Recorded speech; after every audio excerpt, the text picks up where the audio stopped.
Put that coffee down. Coffee's for closers only. Oh, have I got your attention now?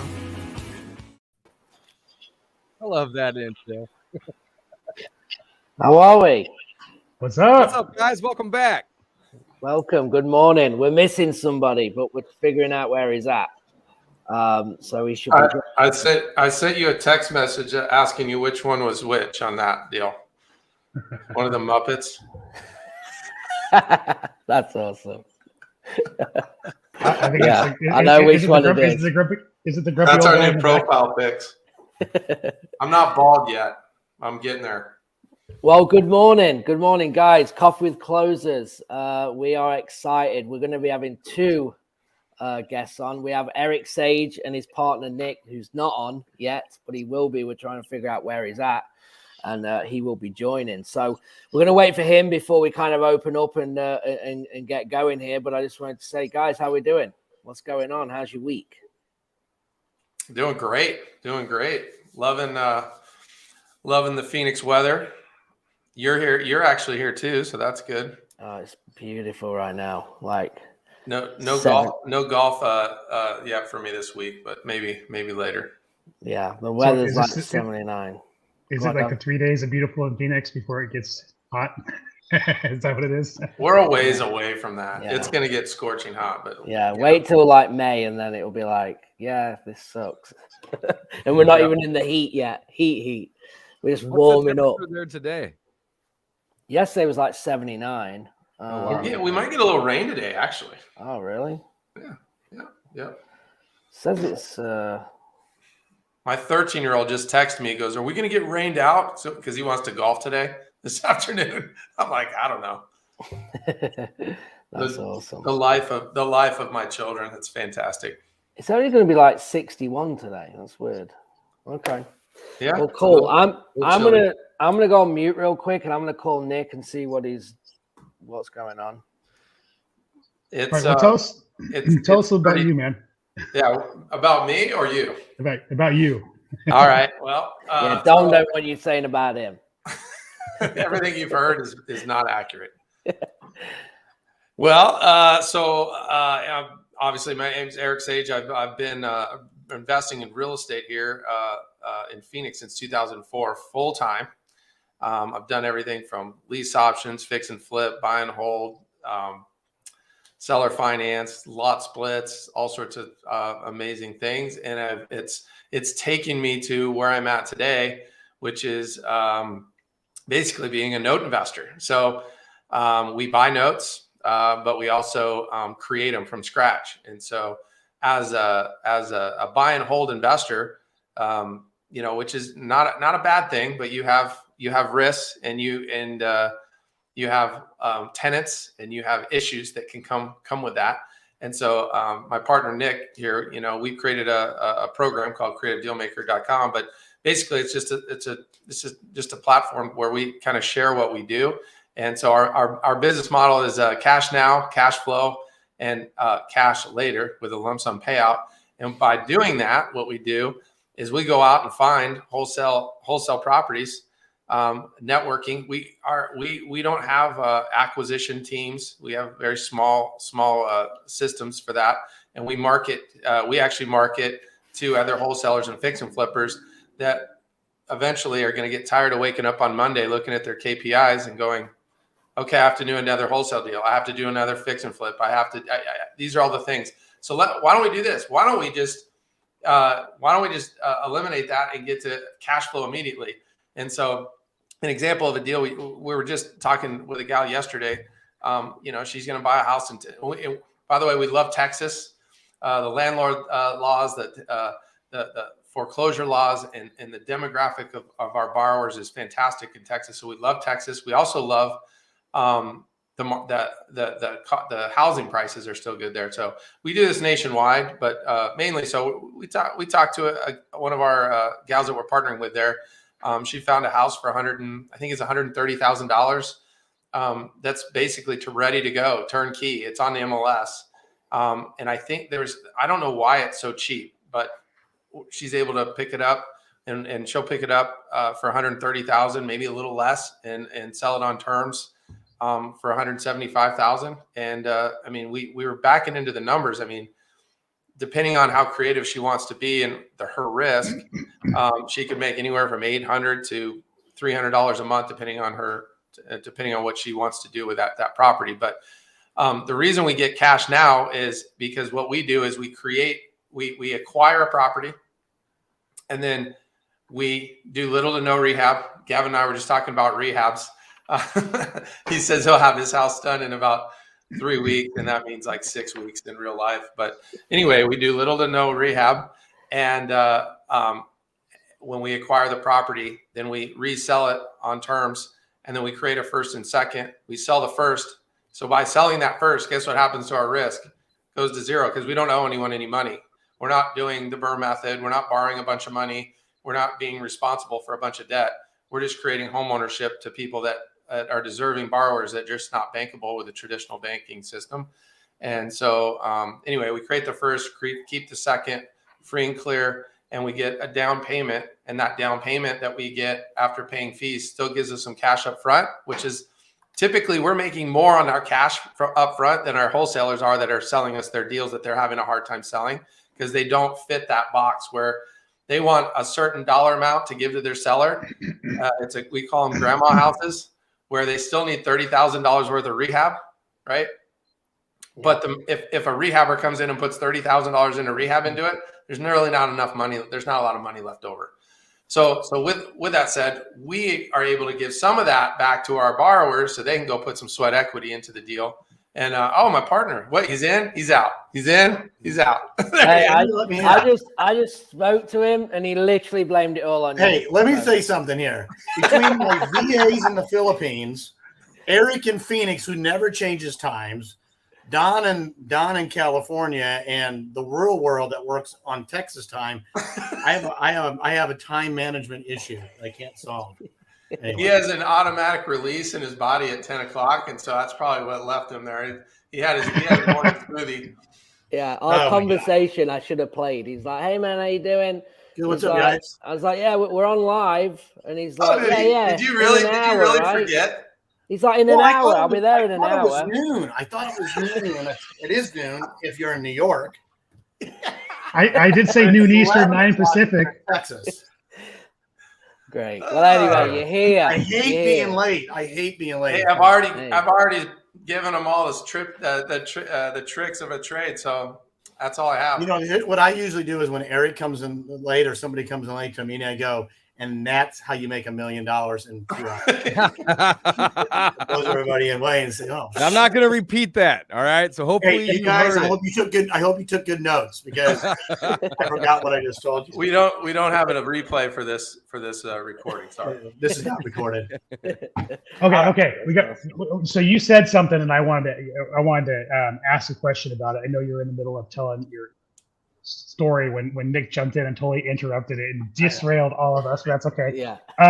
But you were talking about life of this is what happens to us in real life every time. Why it takes us 4 hours to do a 30-minute presentation. So you were talking about creating the first and then selling the first and keeping the second, right? Yep. And so just curious as to how do you protect that second? What's the timeline on that second? And the reason why, let me give you the reason why I asked, and maybe you guys are doing something a lot smarter than what I did, but pre-crash, I wasn't doing a first, but what I was doing was I was taking a house and, I buy it for 150, I put 50 into it. I'd sell it for 350. And then you would do like a loan for 280, and then I'd carry a second for 70. So I would make my money, and then I would carry a second for the difference. And I did that on a lot of properties, because I thought I was being smart and setting myself up for success I don't have to get out of bed money, right? And then 2008 happened.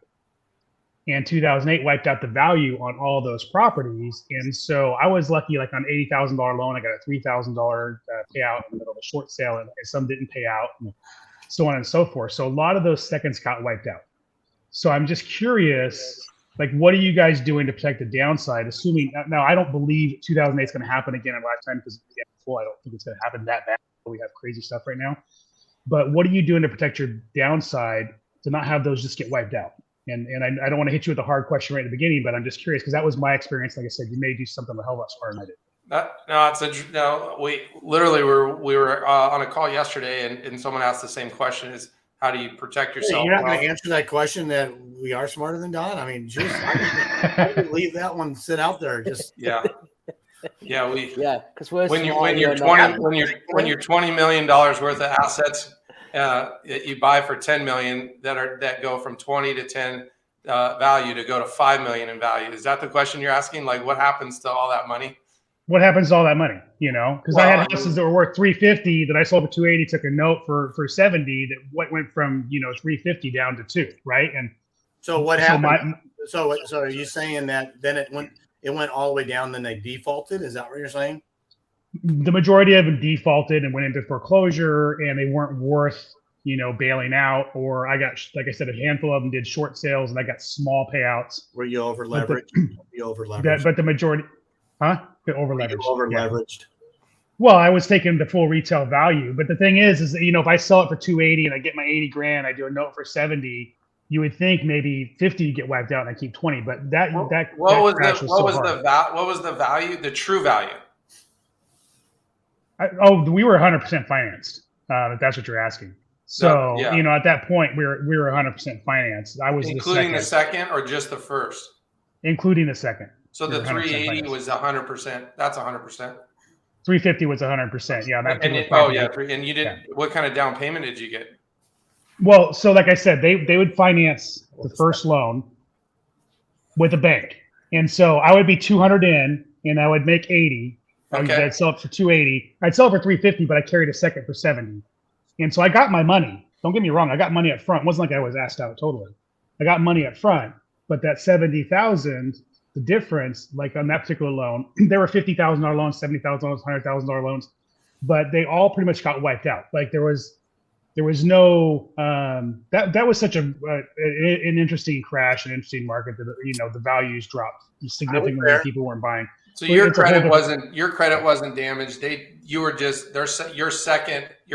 equity position, whatever. And what kind of were you getting payments on that 70,000 or whatever? No, they were balloons. Yeah, they were balloons. Yeah. Well, no, and I may have set them up wrong. The landscape's entirely different today for a lot of different reasons, right? First of all, there are no more balloons. Balloons are no longer around. There's arms, but there's not balloons, right? That's one thing. There's no subprime like we used to know it. There's not it's hard to over leverage. Banks are just harder to. What happens now is that rates are historically low, but no one can go get these notes, these mortgages. You think they can because the selected few that get the golden ticket can go out and get it, right? But the number is depending on where you get your fake news from, it's anywhere between 55 and 70% of the general population can't go qualify for a bank mortgage. Okay, so rates are historically low, but you can't go get it. I can't go down to the bank and get a loan. I could have 100 times the amount of cash in the bank, and they're not going to qualify me because I got multiple companies. There's just a lot of things. I'm self-employed. I'm not a pretty buyer in the bank's eyes. There's a lot of that out there. That's why the seller financing angle is such a critical component moving forward, because we see there's a shortage of inventory in some people's eyes, right? And really, where is the inventory at? But the question really comes to back, how do you actually get qualified to buy today? And I think that's the biggest challenge that we see in the marketplace. So, let me answer that question. As a result of that, the borrowers that are getting qualified today, they go through a lot more stringent underwriting criteria and guidelines than we ever did 10 years ago. And we see that happen immediately. I want to say one thing on this on stats, Eric, then you can jump in. In March of 2020, when COVID first hit, if there was 100 bank loans in the pipe ready to be funded from a borrower, what I call a pretty buyer, a W-2 buyer, worked at Frito-Lay, all that stuff, right? 100 out of 100 of them would be qualified. Fast forward to August of 2020, only about 65 or 70 of that same borrower pool would actually qualify, with nothing changing in the underwriting file. So the income didn't change, the DTI didn't change, Nothing changed. What changed was the lender's propensity for risk. Really, at the end of the day, that's what happened. The environment itself changed. The environment changed. That's exactly what happened. And as a result of that, those loans today, I would say, are better quality notes that are being written by institutions because they really well, hammer 100% they're better quality. They're not giving it to anyone that asked for one. Right. Yeah. At this point, they're saying, hey, we want to make sure you can fulfill this agreement, right? It's all federally insured anyway. Most of the stuff is, but well, on this though, like on Don's example, right, that he said that this is what he did. So what should he have done? What would you guys do if it was exactly the same situation today? Well, you had a second lien, right? So I want to be just very, very clear. Like I bought a property, I rehabbed it, and I resold it, and I carried the second note. And so I got my money up front. I'm just wondering, is there a way to protect? You guys have a way to protect that second note, assuming something happens? You have an exit strategy, or is it just a matter of if something happens, you lose some of those, you made your money already, and you're fine? And maybe that's the case. You have a second lien. One of the things, and you're right, the environment is different. Like, why those borrowers defaulted, I have a feeling, was because their loans were adjustable. Right. Okay. The majority of them. So it's like if we rewound back and said that loan was for that, whatever loan that they qualified for, was it 4% interest, 30-year fixed with no prepayment penalty? Where are they going to move? Even if it went down to 150, so then rewind, goes down to 150, and they just keep paying, and then eventually the cycle comes around, and then you get you have to make a business decision, if they want to short sale or not. But nowadays, if that happens, guess what I do is we get a first right of refusal to buy the house back. So that's one scenario. So if they go to sell and you're like, well, you have to move, you're upside down, you owe me money. How about I'll just buy it back from you or create some sort of an agreement that way. That's one thing. 2, you walk away from it and just let your loan go away. 3, let it just sit and wait and accumulate. Because believe me, I had deals 11 years ago that I did exactly what you did. And guess what happened the last couple months? They're like, hey, we're refinancing. Oh, I forgot you bailed me out of foreclosure 11 years ago when I was going to lose my house. And now I owe you $79,000. Yeah, you do, unfortunately. But guess what happened to your house? It tripled in value. So they were going to have 0 a few years ago. Now they've refixed their credit and their life changed, and now they're back in business. And it was a win-win for all of us involved because I got paid for my ability to help them in that situation. So I think that it's a great question for us. The way we run our business is we're making money on the front end, right? We're getting monthly cash flow. We're not doing a balloon or deferred payments. And I think that we're not putting ourselves in that position to begin with, right? So if we didn't get paid on half of our loans, look, if it doesn't pass the test on the beginning, we don't do the deal, right? It's just that simple. So we're not. And our borrowers are putting some serious skin in the game. Okay. Mm-hmm. And guess what? Most of our borrowers are not going to go out. They're moving. Their ability to move. First of all, majority of our borrowers 2 weeks ago, 3 weeks ago, have never ever been a homeowner. They've rented their whole lives because that's all they knew. That's all they had the opportunity to do. So now all of a sudden, 3 weeks later, they're moving into a 3-bedroom, 2-bath house. They gave us $20,000 down, and they're paying pretty close to what rent would be, and they can pay us for the next 30 years. Yeah, I mean, so this isn't the same environment. It's not the same scenario. I was selling to retail buyers in a hot inflated market. Sure. And the other part of the climate too, which I hope we never see again, is a lot of the people who defaulted in 2008, 9, and 10 literally didn't have a reason to default. They just walked away from the homes because the values weren't worth what they were. And they didn't put any skin in the game. They have no skin. They didn't have skin in the game. They didn't think it was going to come back. So there were so many people that did the strategic default. They just walked away. And, and that was part of the environment as well. Could we go after them for a judgment? Could we do stuff like that? Yeah, we could, but it's not. I don't think financially it's worth it. The problem is the fault. That's the fault of the lending institutions. I mean, they made bad loans. Let's be honest. They made bad loans, and the government bailed them out. That's what happened. They got their one get out of jail free card. Guess what we don't do? We don't write bad loans. It's not part of the DNA. It's not part of the protocol. And if you write bad loans, that's the price that you can pay. It's only a problem when it becomes a problem at the end of the day. As long as that borrower pays, it's never a problem, right? Doesn't matter if the property goes up in value or down in value or sideways in value.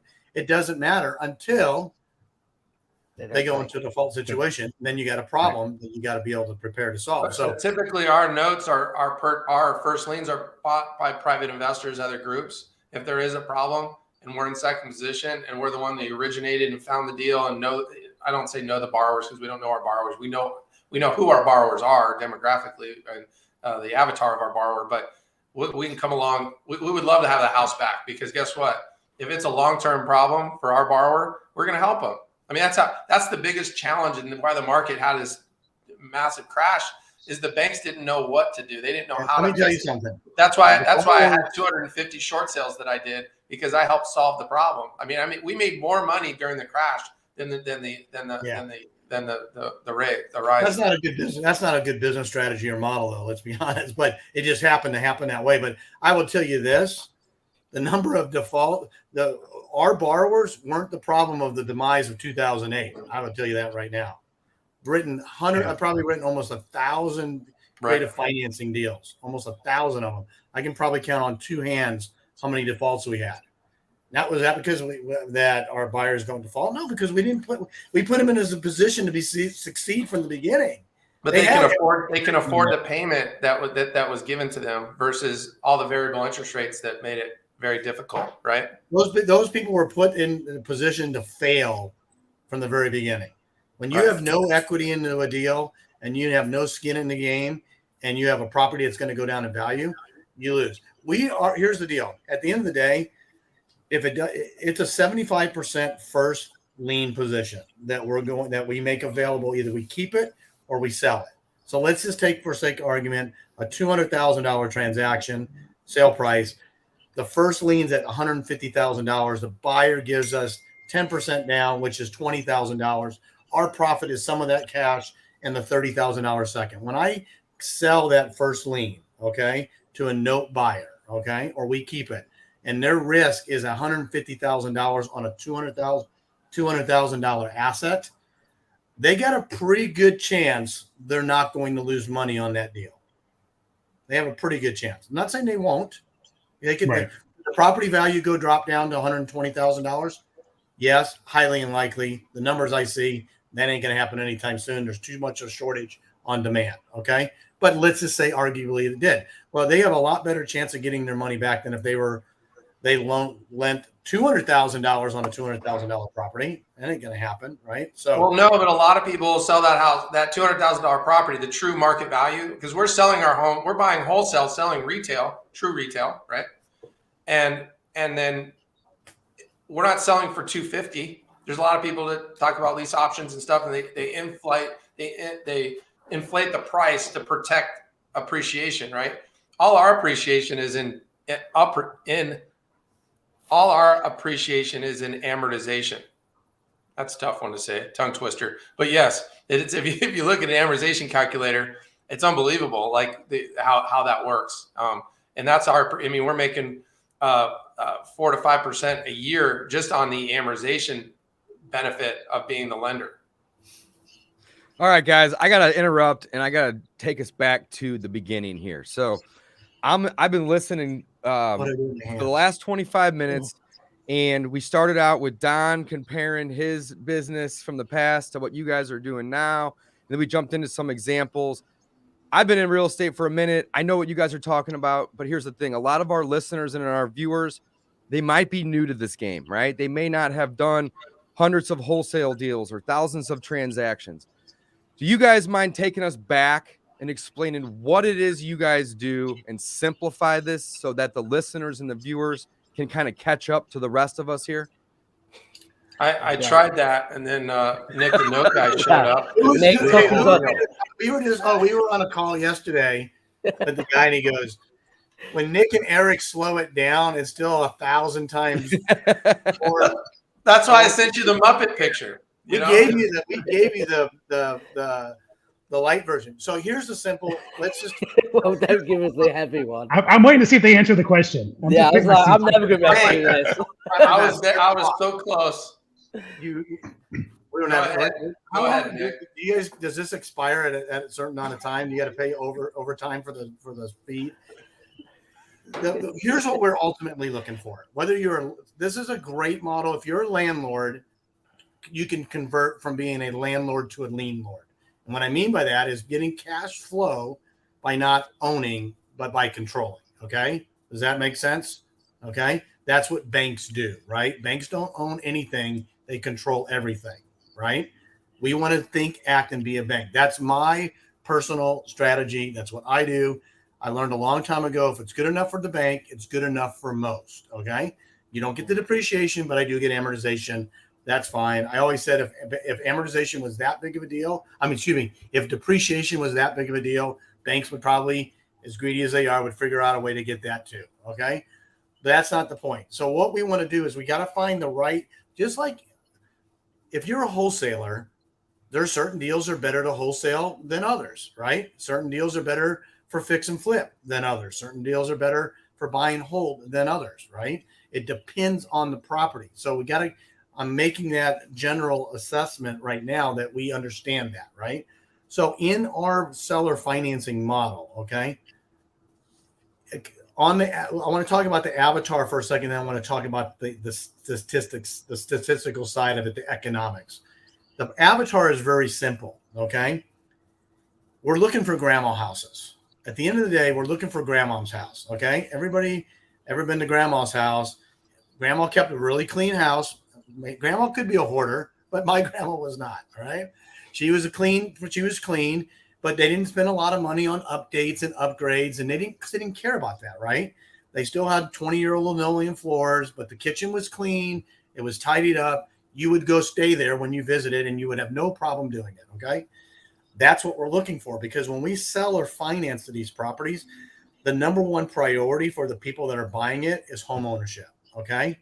They want to own versus rent. 80% of renters rent because they have to, not because they want to. Well, that's a good statistic to have in our back pocket if we want to be a seller finance seller, right? The second thing is that when we have grandma's house, okay, and we know that the buyer is okay with doing those repairs if you're doing it over time, a fix and flipper, for example, what are they going to come and say and do? They're going to say, oh my God, it's got 1970s brown carpet in there. It's got 12-inch brown tile, and it's got stucco on the ceilings, popcorn on the ceilings, right? Stucco, stickum, popcorn on the ceiling. Stuff. popcorn. Hot stuff. They got hot stuff. Acoustic ceiling. They got ceiling stuff that no one likes the ceiling stuff anymore, right? So the ceiling stuff's got to come down. Well, but to a fix and flipper that's going to sell it for retail, there's going, oh, I got to fix that. I got to upgrade the white appliances to stainless. I got to put granite instead of having the Home Depot Formica counters, right? That has some value, but it doesn't have as much value to the environment. That's one thing. And we're able to monetize that opportunity where others cannot. That's number one. Since we are writing on terms, right, and we're getting an interest rate and we're collecting interest in the form of amortization, and we're getting an amortization on our pay down, the best thing you guys can do is go understand what amortization is. Go run an amortization schedule. Anybody ever owned a house, go look and see what you started at and see what you owe today. And you go, holy crap, those banks are crooks at the end of the day. You know, you started $100,000 today and you have a 7% mortgage, and you look at it 10 years from now and you still owe $96,000. Why do they call you after year 7 and go, hey, you want to refinance and save $22 a month? Sure, I'll do that. And then Start all starts over. the cycle of Start life. all over again. You know, guys, this would be back in the day. The banks, you used to be able to buy stuff on assumable loans, right? You used to buy, business has been traded all for years on seller financing. Seller financing is not something new, but the banks and the government have tried to take it away. That's why Dodd-Frank's here. Dodd-Frank's not here because they want to protect the borrower. Are you kidding me? Dodd-Frank's in place because they're trying to keep you from seller financing a property to me. They want you to go through the conventional means because everybody gets their hands greased when you do it that way. Doesn't mean you have to do it that way. Look, seller financing is a $25 billion a year business. $25 billion a year of paper, mortgages, mortgage notes, whatever you want to call them, that's written every year by people like Eric, myself, small cap lenders that aren't named Chase, Wells Fargo, Citibank. Okay. Now, $25 billion is not a big number in comparison to the government debt, but $25 billion is still arguably a big number that most people don't even know that even exists. Not only do they don't know that there's that big of a seller financing market, they don't even know that they can be the bank. Think about that for a second, right? That they can actually be the bank in this whole situation. And being a bank means what Don was talking about earlier is writing the note and carrying some form of paperback on it. So the one other thing I want to say on this statistically, this is really important. Seller financing, I look at everything like economics 101. Okay. I was an okay student, but I'm surely not a financial expert or an economist. But I did learn one thing in college called economics 101, which is supply and demand. Okay. Here's what I do know. The amount of supply, which is the ability to buy with seller financing, is extremely low. You think inventory is low for traditional buyers? Go find out how much inventory is available for non-traditional buyers. It's, what do you think, Eric? 5% if we're being generous? No, you can plug it in and put, I want to buy a house with seller finance, and if it's on MLS or Zillow or wherever, and plug that in, it's like 3%. It's non-existent, right? Well, let's just give it. And then you go put you just want to buy a house. So for every 100 houses that are for sale, okay, regardless if that's a lot of inventory or lot, 95 of them are available on traditional purchases, retail sales. 5 are available with seller financing. Okay. So if we know that only 5 out of 100 are available in seller financing, okay, and we know that 70 to maybe, well, let's say 60% of the general population can't qualify traditionally and they need seller financing. I mean, I think that's a good position to be on the side of the demand and have. Absolutely. I don't think anybody's arguing that. I think that I'm having a disconnect, and I'm sure that that a lot of the listeners and viewers can relate to the process, right? So let's do if you guys don't mind, let's do like a 90-second strategy session with Dave. Dave buys hundreds of houses a year. I have almost 100 rental property doors. I've done a couple seller finance, done a little bit of this, a little bit of that. So I come across grandma's house. All right. And I can buy grandma's house for $100,000. Okay. Is the next step to buy the house, or do I lock it up with the contract? Well, I think you got to look. Are we going to make the assumption that this is a potential seller financing exit? Is that what we're saying? Absolutely. Okay. That's what you guys are going to talk about. Let's talk about that. Absolutely. Yeah, okay. So we stumble across grandma's house. I can get a really, really good deal on it, and it's going to make for a really good seller finance play. But I'm talking to grandma, and I make her an offer, and it's a really good offer. What do I do next? What's the next step? And let's do the worst case scenario is she just wants cash and she will not carry back. You want to do that? Perfect. Because that's what we want to do. It works most of the time, right? Most of the time. Yeah. Okay. Cool. And this is what our let's add more layer to it. You're going to go borrow it and you're going to pay hard money at. No, we're going to go through our process with that exact scenario. Okay, cool. So here let's just say I have a house. And guys, I appreciate this. This is going to really help a lot of the listeners because everybody on this call is a seasoned pro, or you wouldn't be here, right? The listeners, not so much. They're here to learn. So thank you, guys. Well, I didn't get coffee and I didn't get donuts, so I'm not sure how long I'm going to be sticking around. I got enough for all of us. I'm on cup number 6. Do my best, man. So let's just use your example. So the first thing we're going to do is we need to figure out if this is a good deal or not for seller financing, right? It might be a good deal for a fix and flip. It may be a good deal for buy and hold. Well, I don't care about any of those strategies. I'm only care about seller finance. So the first thing I'm going to do is I'm going to take the $100,000, okay, and I'm going to divide, because it's a lower price property. I'm going to divide that by 0.72, okay. So I'm going to have, so when I divide that by 0.72%, that means my minimum, what I call my minimum owner finance value, has to be about $140,000. Okay. So what I need to do then is say, is this house, can I sell this house to an owner finance buyer that can't go get bank qualifying, that can't get a property either because there's none available? Can I find a buyer that will pay me $140,000 for this house? That's my first question. You follow me so far? Yep. That's not the retail value and it's not the ARV. That's what I need. That's the minimum. Can I sell it for at least 142 if I can buy it for 100? Let's assume the ARV is 180 to 200 and it only needs 20 grand, right? So it's a pretty good deal in that case. 100. So then that's the next thing I'm going to do. Okay, so I'm going to establish the line in the sand and go, for me to be profitable. Okay, and we'll go through that in a second. I have to at least sell it for $140,000 and 10% down. That's the minimum requirement. So now the question is it worth $140,000? And that's where you came in and say, well, I think it's worth $180,000 repair. Okay. Well, we're not going to repair anything. So let's just say it needs $20,000 in repairs.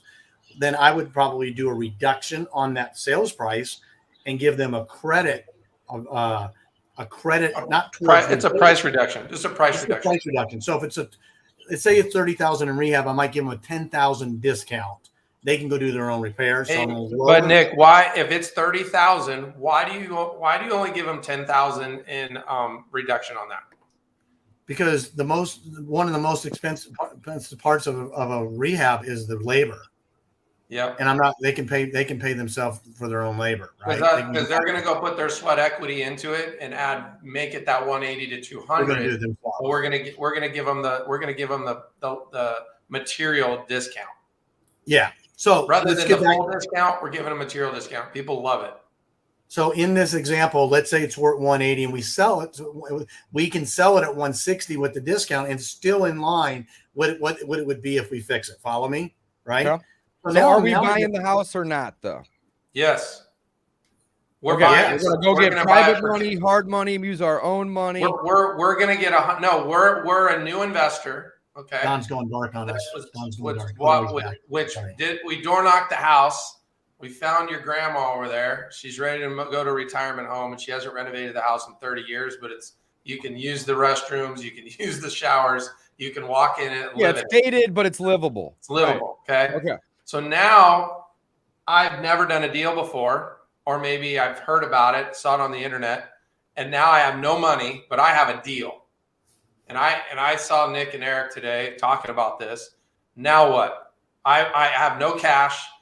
How do I get this deal done? So now go ahead, Nick. What do you do now? You go get so after I know that this is a deal, that's what you were asking first. Wait, well, one more thing you got to bring up. What else do we look at? We look at what rents are in the neighborhood and make sure that rent price fits with the payment that we're going to provide for principal, interest, tax, and insurance, and servicing fees. Okay. Cool. So we write this lady an offer for $100,000. Mm-hmm. What do we do next? So then we would go, and how would you normally go and buy a property, right? So some people will pay cash for it. Some people will go get private money for it. Some people will have a hard money lender for it. Some might use a line of credit to go get it.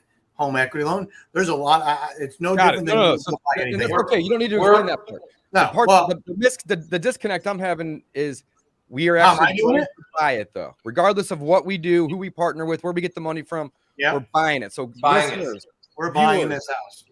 Step one, find a deal. Step two, secure the deal. Yeah. All right. Lots of ways to do that. That's not what we're here to talk about. We're talking about the process today. We're not going to. Now we've secured a deal, and it's a deal, guys. Can I ask one question? To 200, it needs 20. We're paying 100. Now that we have secured the deal, grandma moves out. We have a vacant house that we own. It's deeded in our name, correct? Yes. We have a 30-day closing. We probably put up $100, $500, $1,000 in earnest money. Hopefully, we borrow 100% of the 100. I do. We know we're going to borrow over 100%. Got it. So now the deed's in our name. The house has been vacated. Step 3. I got to keep you guys on track. Step 3. Well, so it basically is no different than a fix and flip to that point, right? It's really what it is. You're buying it, you're fixing it, but you're not fixing it, but you're looking at it like that, right? You're fixing it in the way that you're presenting it to the buyer as if they can do it, and that you're going to work with them and give them a deal. Yeah, so on, not so necessarily forth. literally fixing it Got from it. the So standpoint step of 3 would be to market the property to the population that can't qualify on their own. They say, hey, I'd love to be a homeowner. And then you say, I'm going to even make it sweet for you. I'm going to finance it to you, and I'm going to give it to you at a good price. And I'm even going to discount that price a little bit to help cover materials. Am I wrong? That's pretty damn close. Yeah, you're right on. Okay. You're right on the mic. What'd I miss? You didn't miss anything. Perfect. Right on. So step 3 is market the deal. Yeah. Yep. Step 4, once you find this guy that says, yeah, this is actually something I could do, right? I can't get a loan from a bank, but you're willing to work with me, and you're giving me a price that's, fair to where I can buy it and move into it and live there, or I can fix it up over time, so on and so forth. So how do you go about that next step after you find the person that's raising their hand to say, hey, I'm interested? What's the next step there, guys? Well, then you do a purchase and sale agreement like you would with a regular buyer, and then you have to we're going to say do best business practices. You're going to have to use what's called an RMLO. An RMLO, residential loan officer, right? Mortgage loan originator. All the banks have their own, but individuals do not, right? So you have to find a third-party RMLO. This is what Dodd-Frank says, and you have to go and what they do is they collect all the borrower information on behalf of the seller, which is you. So all this stuff, you just need to control it, but you don't do it, right? Just like the title company, you need to find the title company, but you don't need to know what the title company does on the documentation side.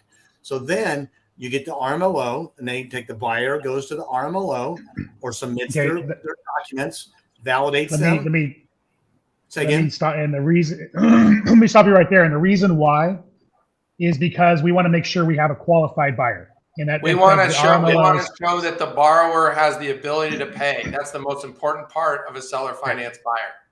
That we're not being predatory. We're not saying who gives me the most down payment, and then you can move in and do whatever you want. No, we're actually underwriting. How many documents are in your? It's 83 pages that are in our documents. It's the real deal. It's not, and that's why we get the most for our notes. Yeah, this is not a game, man. So and the reason why this all has to be done, one, because it's what banks do, and we talked about thinking, acting, and being the bank. But two, when you go to exit out of, and I'll get back to you in a second, David. But since Don brought up the underwriting and the qualified mortgages, conforming and all that stuff, the reason why it's the most important from us from a business perspective, it's what allows us to get the most money for that first lien that we're creating. Okay, I used the example of an Ford F-150. Okay, and you can have two identical 2016 Ford F-150 pickup trucks. They're both white with tan interior. They have 60,000 miles on them. Okay, but the difference is one has been meticulously taken care of. The oil's changed, the service records documented, it's pristine condition, had all the servicing done, and the other one's been on the farm and been beat to shit, and it looks like it to go with it. Which one of those is worth more money, right? Right. That's the difference. Okay, that's why when you go to underwriting, it's so important. That's where a lot of people make the mistake that do write notes. They don't follow that protocol. That $25 billion we talked about, I would say 95% of those notes are not written correctly. So understanding what that checklist looks like is super important. Now, you don't have to do it yourself. The first step is the RMLO.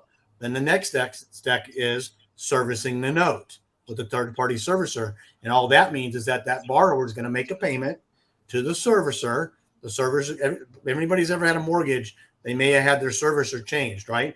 All it is where you make your payment to. The servicer takes that payment and disperses it accordingly.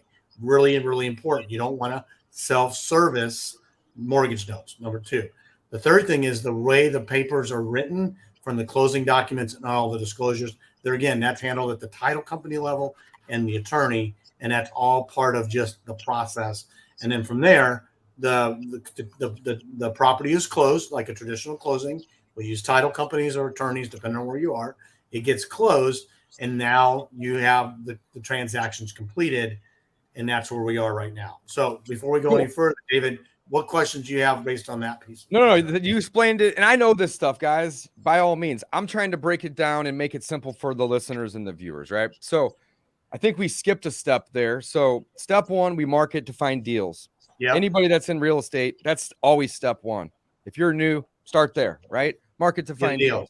Step two, we find a deal, grandma's house. We're able to buy it at a great price, and we do so. We secure financing, funding, partner, lines of credit, private hard money, whatever. It's irrelevant, but we actually buy and close on this house.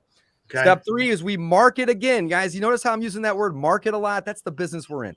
We're marketing again to find these buyers that can't qualify on their own. They're not going to get bank approval for a loan, but we can help them, right? We find these people. Then once we find somebody that we think is going to be a great fit, we hire a residential mortgage loan officer. Maybe I'm saying that wrong, but a third party, basically to make sure that they are lendable, even though it might not be through their local bank. And then we go and we close on it, but we missed some steps there. We create a note because they're not bringing capital to the table like a traditional closing. A traditional closing, somebody has a deed, somebody has a bag of cash, and they exchange those two things.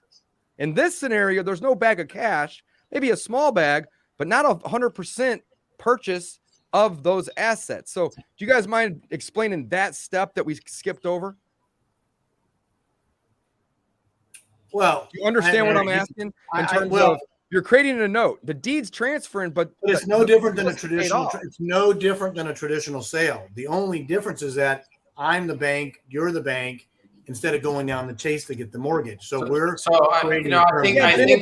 think what David's trying to ask is how do we exit out of the deal? Yeah, in a traditional sale, regardless if there's a loan or not, money is wired in and wired out, and that's not happening in this scenario.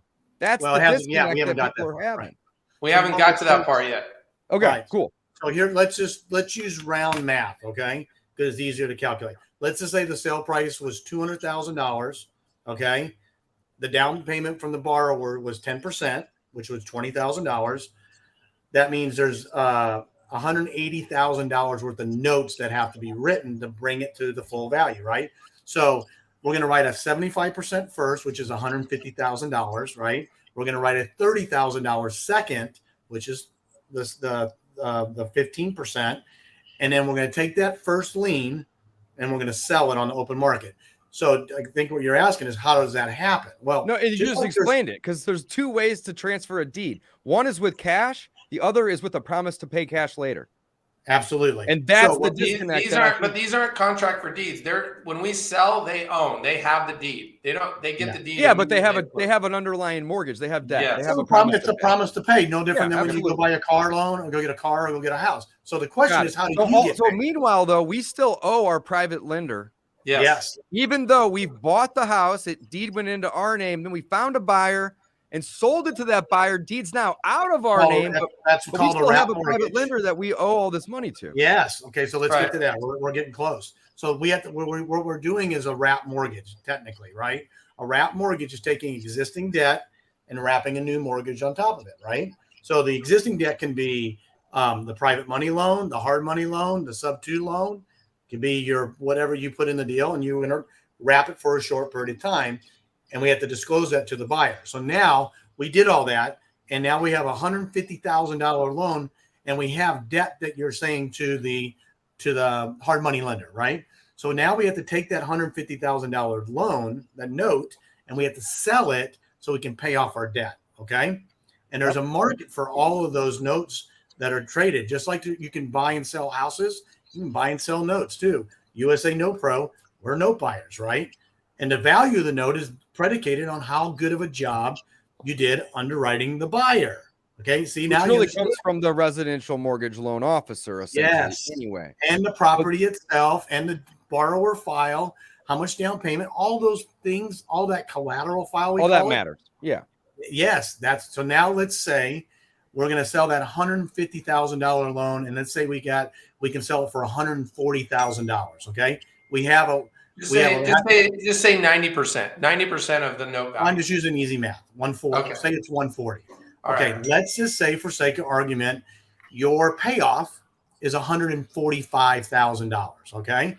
So we collected 140, but we owed our lender 145, so we're 5 in the hole. Well, guess what we got? We got cash from the down payment, right? So that some of that cash from the net of the transaction will help pay off that underlying debt. So let's just say, sake of argument, that we were able to sell that note, pay off the underlying debt, and now what are we left with? This is really what we're getting to here. Well, what we're left with is the transactional cash from the net proceeds of all of those transactions, which if we got 20 down, maybe we're left with 10, okay?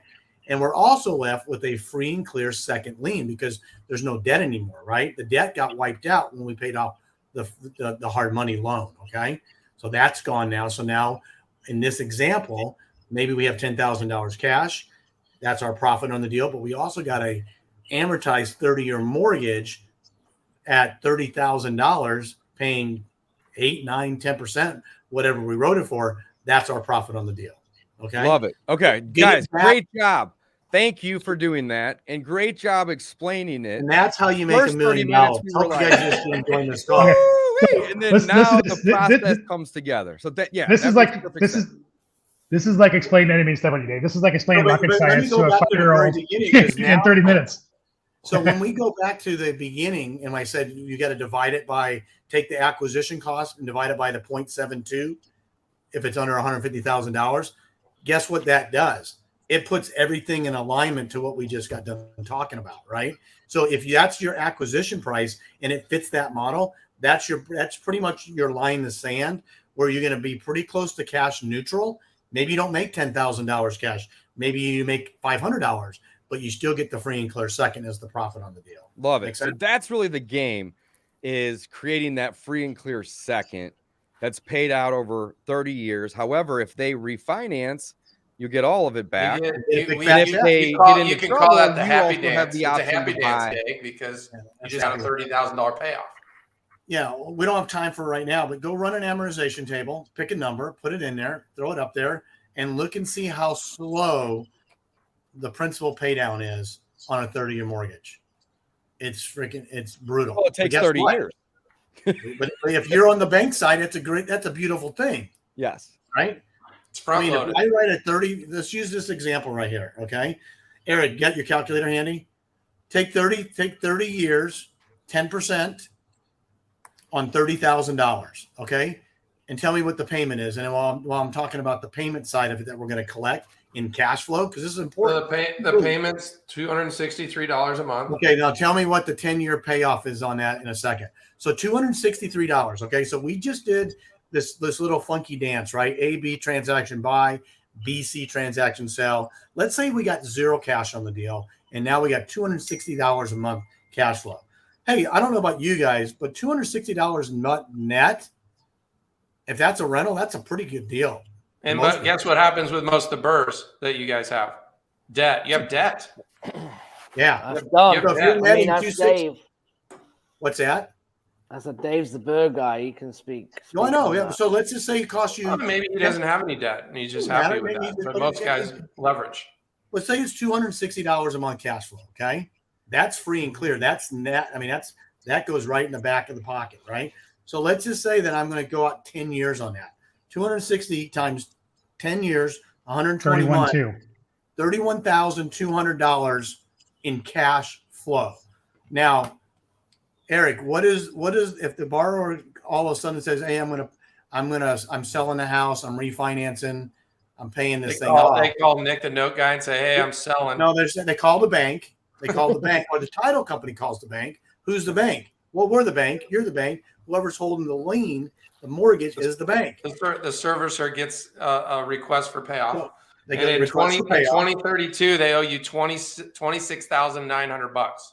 They've already paid you about 30 grand in total. They paid us 31, and you get another fat check for $27,000. Okay. Now, I don't know about you, but I'm not that greedy, and I'm okay not owning the property when I get those kind of returns, because my returns are technically infinite because I had no cost basis in this deal. How many deals can you do before you run out of money if you're making $3,000 a deal? How many before you run out? You can do as many. I mean, it's a rhetorical question for Gavin and Don, but you don't run out of money if you make money every single time. Okay, understand that concept? Okay. However, if you got to put 10, 20% down in a rental property, well, that's great if you got the money to do it, but not everybody's sitting on a stack of cash that can afford. Let's just say you can invest $20,000 for $260. Well, no. Hey, Nick, let me ask Dave a question. So how many burrs do you do? Now, obviously, you're probably a master at finding great deals, so this might not be the best, but how many burrs that you do you get 100% of your money back? Now, 97% of them. But I've also done a lot. I've done 200 burrs. Okay. But you're getting most of your money right? back at closing. Yeah, I mean, I've mastered the strategy at this point. Yeah. So now I just walk with 50 How grand many on deals did you have to do? And this is because I know how many notes I wrote before I figured this out. How many deals did it take you to figure out that you could actually probably get 100% of it? How many did you do I knew day one that was the possibility, but there was a trial and error phase there. Yeah, and it probably took me 40 deals to be able to do it consistently without having to leave 5, 10, 20 grand in. And the now beginning, I was leaving there's banking opportunities out there where in they'll just keep lending you money forever. Because he's a seasoned investor now. They're throwing money at him probably now, right? Everybody's throwing money at people that know what they're doing. But you got to get to that point, right? It took you 40 deals to get to that point, right? And it took me about 500 notes that I wrote, what I would call incorrectly based on what we're talking about now, where it was a straight transactional model. And I call that the $6 million mistake. No, I get what you're saying, Nick, in terms of not structuring it the right way in the beginning. Sorry, I had an itch on my nose. Did you? In the beginning, you probably weren't setting up the seconds. You were just selling notes. No, that's right. That's the $6 million mistake he's referring to. So now, and just like it took me a while to be able to get no money out of pocket, it took you guys a while. So this is awesome. Yes. To know, hey, why don't I joke with these? So when Eric and I are speaking, keep this note because we don't have any equity or we don't have any capital invested into it. Like you said earlier, infinite returns. It didn't cost anything other than time and brain power to create that second. Yeah. Now that we own that second, we can collect on it every month until they pay us off or until 30 years elapses. Yeah, I joke when Eric and I are speaking. Yeah, I can hang out. I'll say one thing. We talk about this, and this might be really important for the audience. Is I always ask people that I'm talking to, who was doing real estate before 2008, right? And I usually get about 3 or 4 hands in the group because everybody's young, right? And everybody's young, and they don't know what we're talking about, Dave, right? They didn't go and understand it from before, so they have a huge opportunity to take advantage of what we're talking about, whether it be you and the burst strategy or what we're doing on the notes, and accelerate that learning curve and get to the end game a hell of a lot faster than we did. That's the ultimate benefit of this. Well, Dave, what if you took your entire portfolio, eliminated taxes, insurance, maintenance, vacancy, repairs, and passed all of that to all of your tenants? What would happen to your cash flow? Oh yeah, I mean it would go way up, absolutely. And I'm doing some of these as well. Because then once you have the debt, then you can do whatever creativity you want to do at that point. But absolutely, it's a big deal. It's a big number. Yeah. And I'm doing some. I'm not doing a ton. I like owning the asset. I don't like the fact that they can buy the asset out from underneath me. Yeah. I like owning the asset because here's I think the big difference in my mind. That's what apartments are for. Say that again. That's what we do. We do notes for cash flow. We own apartments, so we can own those forever. Yeah, absolutely, 100%. But I also don't like paying taxes. And what you guys are doing is creating a ton of income, which is great. Income's awesome. You pay taxes on that. Whenever I have tenants paying down my properties, I'm creating wealth that's tax-free until I want to realize that tax. Right? Okay, gentlemen, I'm gonna bump in here. We're at a hard hour.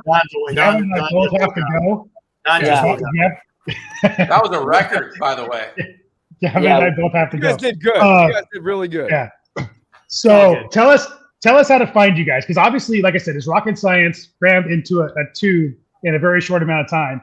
Tell us how to find you guys if people want to learn more and have a little more time with you guys to understand what you're doing. Gavin's going to post Eric's mobile number in the chat for everyone. Yeah, I'll do it now. Do that now. Just call him anytime. It's Creative Deal Machine. No, Eric, can you put it in there? Creative Deal Maker. I would say go to the Be the Bank BeTheBank.com. Blueprint. Yeah, Be the Bank Blueprint will take them to the webinar, and they can see. I don't care if they buy it or not. It's not that expensive, regardless. It's worth way more than we charge, which is there again. That's another story. So then Be the Bank Blueprint.com, and you have Creative Deal Maker, and as our private Facebook group. In our private Facebook group, you just ask to join. We let you in, and then we do literally a weekly call like this every week, and we just talk about our deals that we're doing. People love it. I mean, we get 40, 50 people on the call. Actually, it's growing because people are liking what we're doing, but it's a good little group, and we're just kind of sharing our story. But in the webinar, it walks through the case study and it talks about exactly what we just did. But it's a much better approach because it's visual, right? You can actually see what grandma's house looks like, for example. You can actually see the model also. You can see where the cash now, cash flow, cash later comes from.